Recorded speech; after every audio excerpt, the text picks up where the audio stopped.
Next up, we have Light is Green from the Halo 5 Guardians soundtrack. Once again, everybody, this is a Basterd's LFA, a layman-friendly analysis. I'm a professionally trained musician and composer, and my objective here is to explain things in a way so that you don't have to be one to understand what is happening here musically.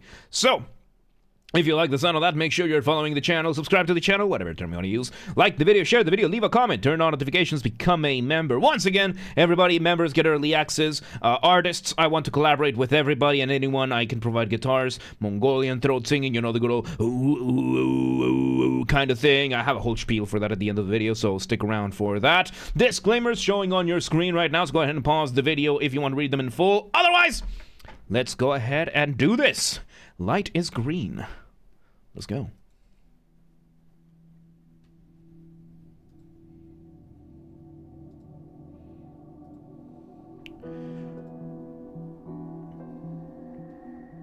Okay, so we start mainly with a ambiance kind of synth, giving us a very vague chord in the background. Then we bring in a piano, giving us what I believe is our initial motif. Motif, of course, being the smallest version of your musical idea, the seed, the essence from which everything else comes from.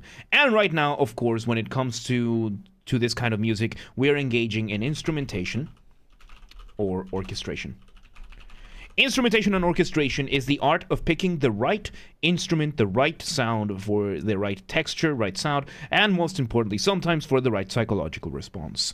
In this kind of music, especially for the concept of Halo, you know, the Master Chief, who is usually kind of on his own, doing his own thing, we bring the concept of the piano. The piano, of course, very often being associated with the idea of an individual. Because usually the piano is played by a single person, even though pieces can be very complex, very competent, highly competent individual, but still an individual nonetheless, which is usually what Master Chief ends up being, a lone ranger fighting through things. Let's see where this goes.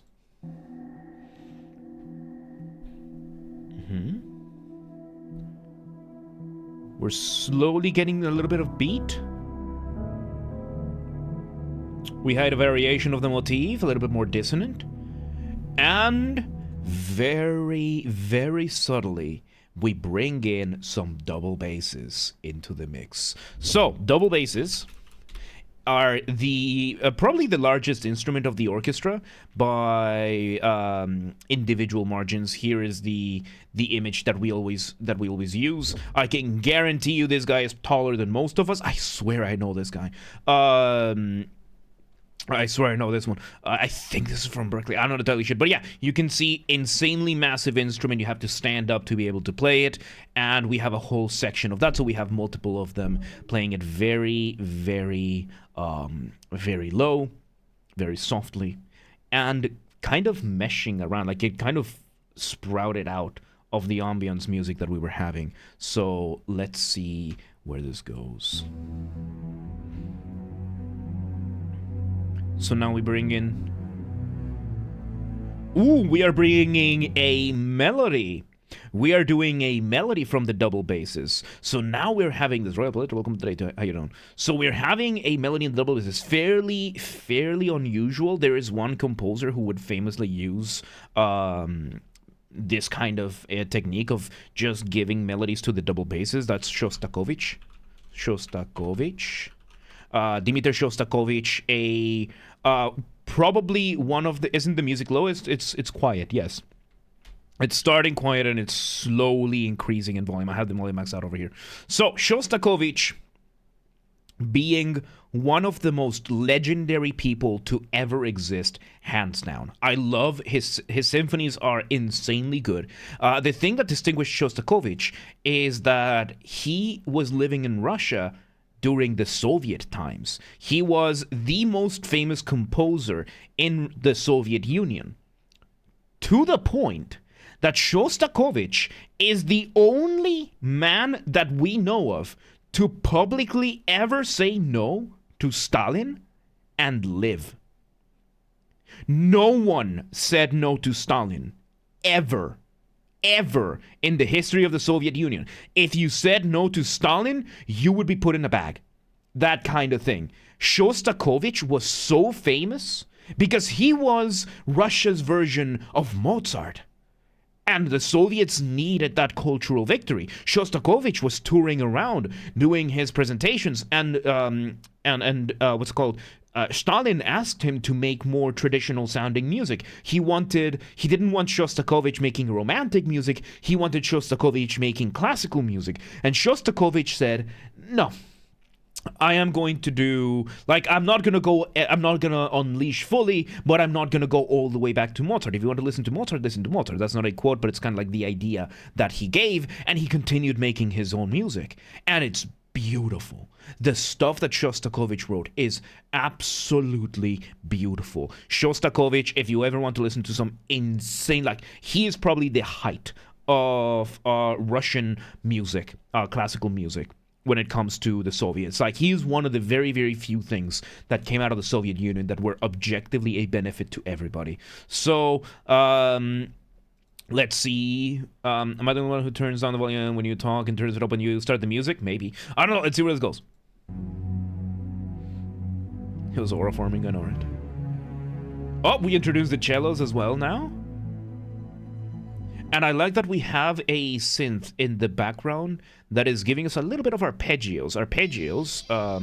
Arpeggio being when you play a chord one note at a time. Paladite, welcome to the mosh pit. Thank you for the follow. Welcome today. How you doing? So an arpeggio, of course, as I said, it's when you play a chord one note at a time. So here we have a C minor chord being played as a block chord, and here it is arpeggiated. So we're having a partial arpeggio, very simple.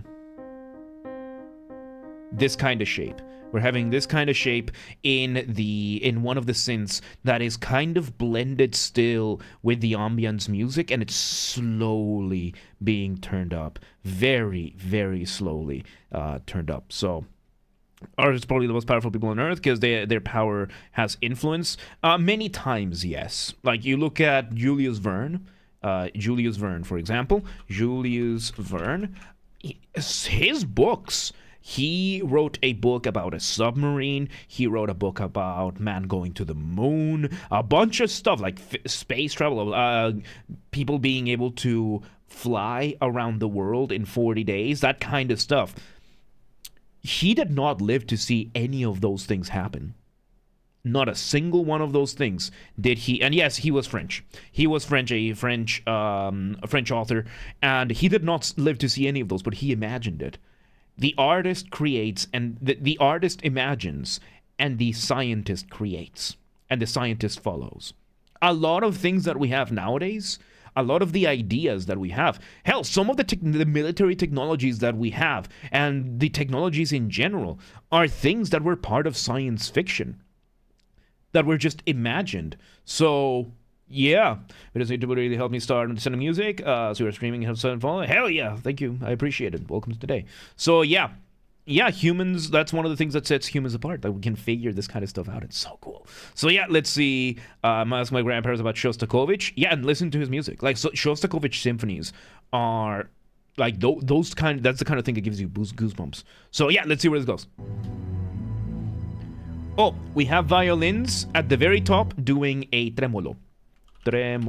We have violins very, very high up, and that's what the tremolo is. And the violins is basically an instrument rolling its R's. That's what a tremolo is in this context. Let's see where it goes. One day we're going to have actual time machines. We already have something similar. Video. We are able to capture the past and preserve it in the future in such a way that it's not just the visuals, it's my voice, it's the music. We're listening to a piece of music that was recorded how many years ago? We are listening to a recording from 10 years ago, at least. We have that. We just don't have the capacity of going back. We have the time capsules, yeah. That is a way of time travel. So yeah, we have a lot of insanely, we have air conditioning. We domesticated air. So yeah, let's see where this goes.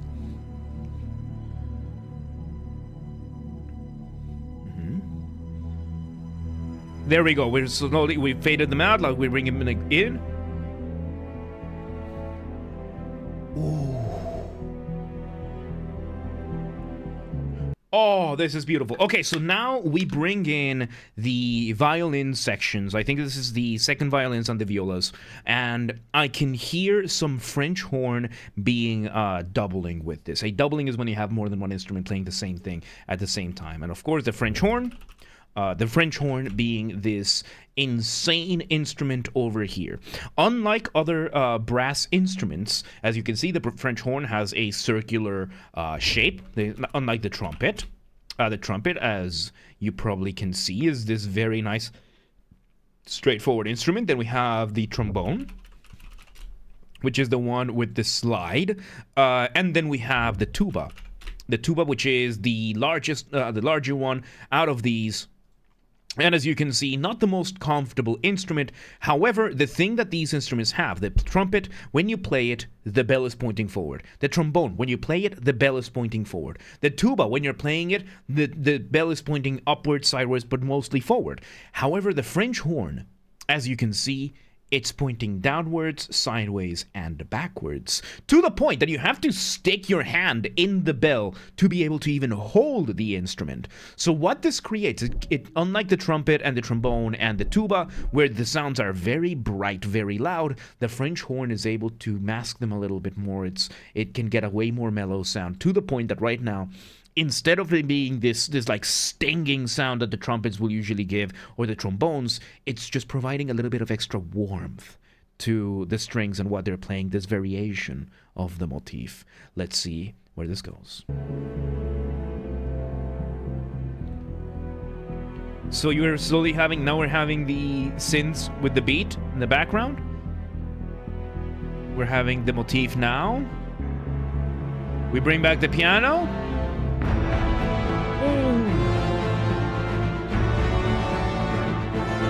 Okay, we bring up the tension. We bring up, I don't know, Zelmek. I don't know. I have no clue. So we bring up we escalate this upwards, and now we're playing the same melody, but we bring in I think these are trombones. I think the French horn is still there. We might have brought some lower end trumpets, like the trumpet not in the higher end. We're just playing everything louder. We bring in some percussion. We're having the lower strings, the cellos, the double basses, playing a new rhythm, and we are having this going on. Let's see where it goes. Violins, there's the brass.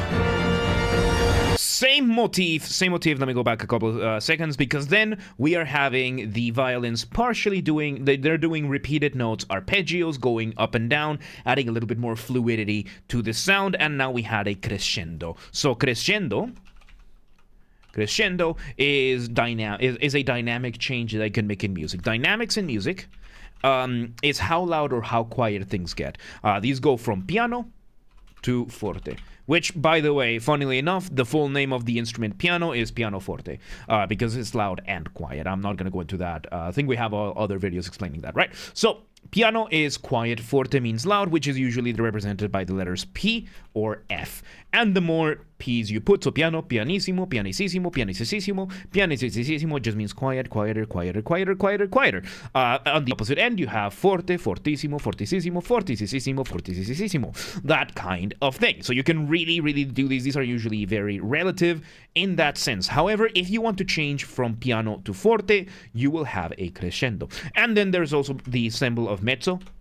Mezzo piano, MP, means kind of quiet. Mezzo forte means kind of loud.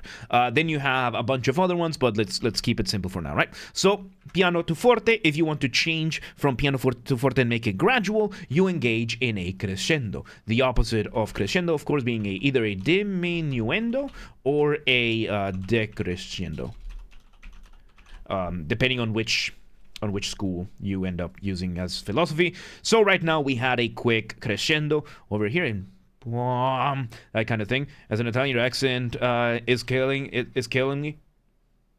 Right, I should crescendo and piano and forte. Is that better?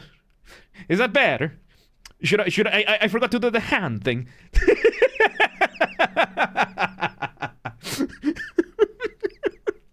All right, so let's hear this. Let's hear this. So there we go. Oh, yes. So we bring this with a full crescendo over to this insane climax. We are bringing the bells in. We are letting those French horns go loud. They are letting loose, which is very rare for these kinds of musicians, because brass instruments is very easy to overpower. And oh my god, Stephen Hawking made a party for time travelers and no one came. No, Camdy, I'm gonna dispute that. I'm gonna disprove that real quick. It's not going to be because, look, he made the party, nobody arrived, because the whole concept of the Stephen Hawking time traveler party is that he made a party and the invitations were sent the following day. However, now, however many years now this is, we now know that Stephen Hawking attended Epstein's Island. So it could be, it's more likely that now that we know that Stephen Hawking was involved in the whole Jeffrey Epstein thing, that no one wanted to show up because they had that much dignity. It's perfectly possible. It's perfectly possible that time travel is possible. They just chose not to go to Stephen Hawking's party because now we know that he was in Epstein's Island. So anyway, let's continue. So those violins, oh my god, so the bells and the French horns are doing a doubling of this beautiful variation of the melody. This one's going more downwards. We're having the violins just going all out with these like double note arpeggios, and it's just absolutely beautiful. Absolutely beautiful. And welcome back, Sammy. Yes, I am not apologizing. Let's see where this goes.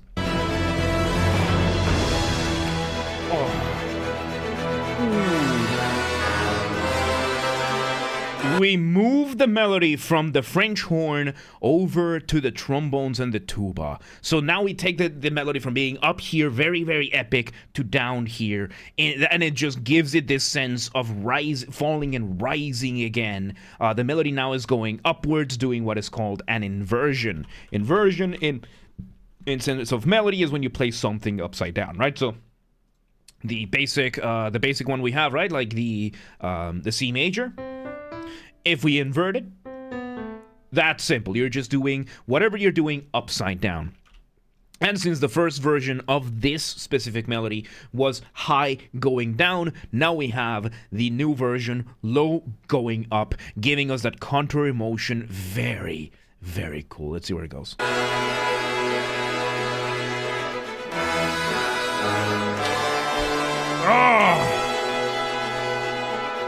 Developing that melody. And we do a forte piano.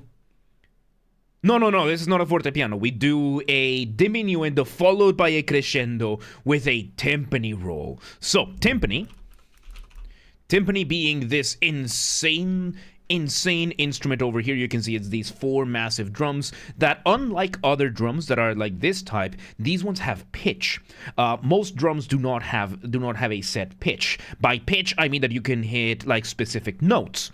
The timpani can. So if I were to play C, the timpani can play the note C. So when you have the timpani doing a roll, of course, on top of having the very unique sound that it does, it keeps within the harmony. It acts like kind of like more of a bass. So when you have a timpani roll, which is this kind of thing, it just adds so much to this. Let's see where it goes. Oh! And we bring a reduced variation of the motif in the synth now. So now we are having the percussions doing their thing in the background while this synth is doing the reduction. It is doing a reduction. Reduction is just when you speed something up. So let's say, for example, let's do a... so let's do it slower, right? So that is our original. If we were to reduce it, that kind of thing. So you can have, we're having that, and we're just repeating it over and over and over again, which would be an ostinato. Ostinato is when you repeat something over and over and over and over the exact same way, or with very little variation. Let's see where it goes.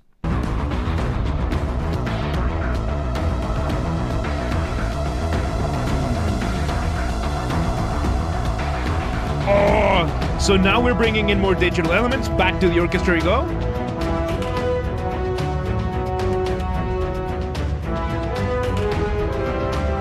Okay, so we bring this version of the melody with a little bit of the opposite of reduction, which is elongation.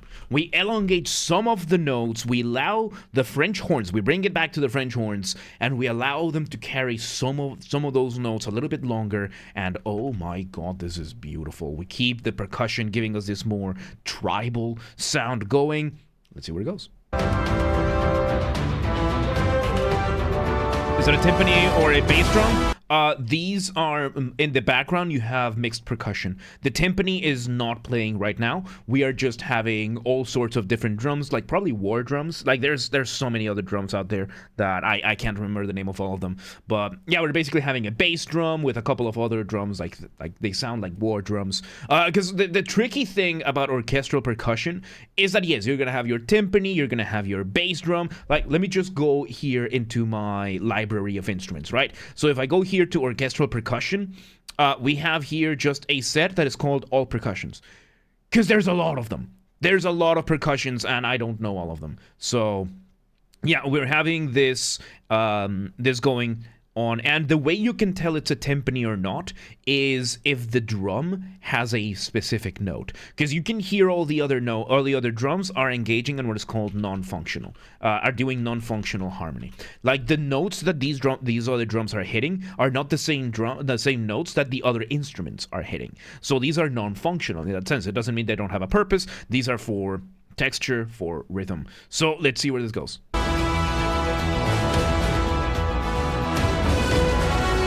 So yeah, we had the bass drums So yeah, we are having those French horns playing this version of the melody. We're having the strings giving us those arpeggios, repeating notes, while at the same time we are having the trombones and the tuba down low, giving us a little bit of a doubling of the percussions, of some of the percussions, engaging in what is called accents.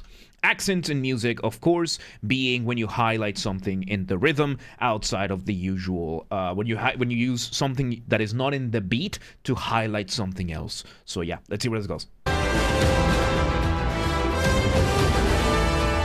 Variations, doing this, that crescendo right there. We now bring it back. We bring back the double basses. Now this is the double basses and the cellos, which is what is called the bossy section. And now we are having those. The violins are doing the halo, one of the halo motifs that we have going on, and the percussion is doing its thing. Let's see how it ends. Up, one last hit of the melody. French horns. Elongated melody.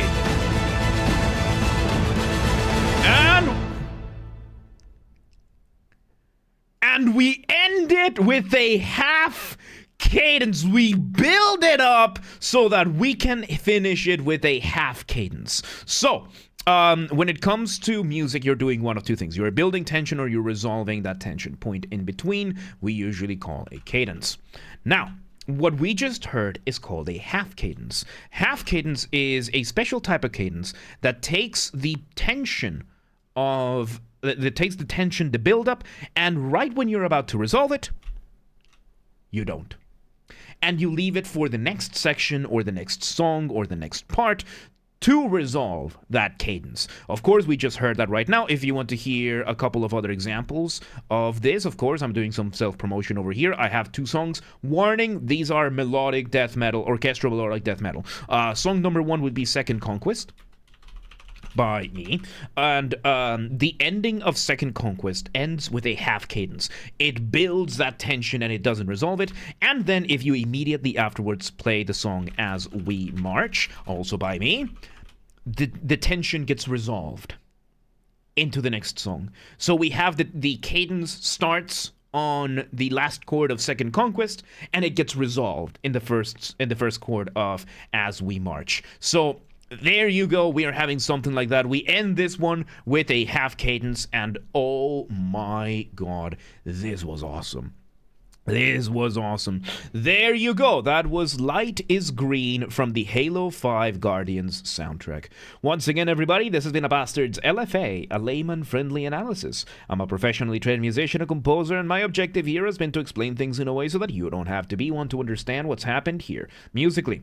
So if you're watching this on the YouTube video archive thing, thank you for watching. Make sure you're following the channel, subscribe to the channel, whatever term you want to use. Like the video, share the video, leave a comment, turn on notifications, become a member. Once again, everybody, if we somehow hit 10,000 subscribers on YouTube before Christmas of 2025, which is still a possibility, not very likely, but a possibility nonetheless.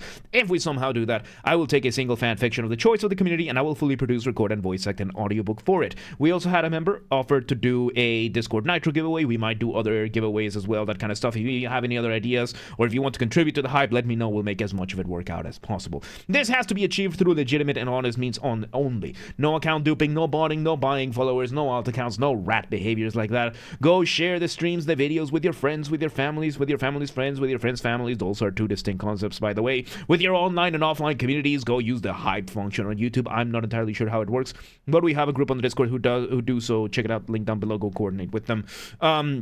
Yes, artists on YouTube. If you're an artist and you want to collaborate with me, I'm more than happy to provide any of my musical skills, whether it is with the guitars, if you want some Mongolian throat singing for your music, you know, the good old kind of thing, or voice acting, singing, or you need help figuring out something for your composition, let me know, reach out, we'll make it work out as much as possible. And if you're in the audience and you know any artists that could use any of my skills, let them know. Please do not harass anyone, please do not spam anyone, don't be a rat about things. Alright, if you want to listen... No, members get early access to the content. I schedule the videos for the week on Saturdays, and if you're a paid member on YouTube, regardless of your tier, you get access to the videos when I schedule them on Saturdays, at least for the LFAs. So become a member today. If you want to listen to this without me interrupting every 3.5 seconds, I will be linking it in the description down below. If you want to request a song and you are not on the live stream, check the pinned comment on this video. If you are on the live stream, you can go ahead and start requesting now. And if you want to catch the streams when they happen live, we aim for Monday through Friday, 6 p.m. Central European Time. If you're not in Europe, do not worry. We have the full up-to-date streaming schedule showing in your local time zone in both YouTube and in both Discord and Twitch. Sorry, I was reading the YouTube link. Discord and Twitch, both linked down below. So if you live in Arutanga and you're like, yeah, but what time is 6 p.m. in Hungary? I don't live there. Do not worry. Just check the Discord or the Twitch, both linked down below. And it's going to show in your local time zone. And follow the gaming channel. I have a gaming channel because, of course, I have a gaming channel. I'm on YouTube. What else could I possibly have? Games are Bastard. That's where I put the gaming after show recordings. When they happen, they get recorded on the main channel as the after show, and then they get put there. We've been playing through Silent Hill F, Vintage Story. We're going to play Halo very soon. We're going to start Halo very soon. So check it out. Link down below, or just search on YouTube. Same username as James R. Bastard. Just swap the J for a G, and you got it. And yeah. There you go. Light is Green, Halo 5. Like, Halo has such insanely good music, dude. Really good stuff, really good stuff. But yeah, let's move on.